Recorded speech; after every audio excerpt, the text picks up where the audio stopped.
کہ جن کے متعلق کہا جاتا ہے کہ بیٹیاں تھیں تو یہ بھی ساتھ کہنا پڑتا ہے کہ وہ ابو لہب کے بیٹوں کے گھر تھیں،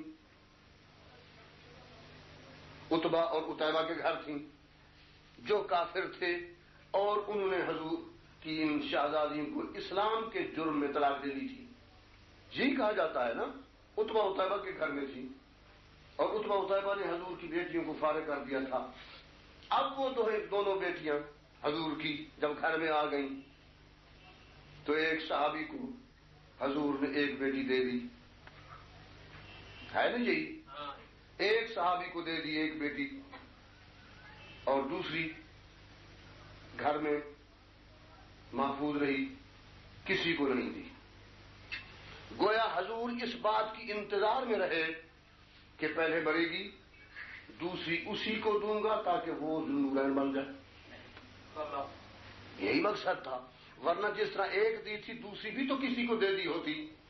کیا حضور اس انتظار میں رہے کہ ایک ہی کو دونوں دینے ہیں؟ یہ شان نبوت کے خلاف ہے.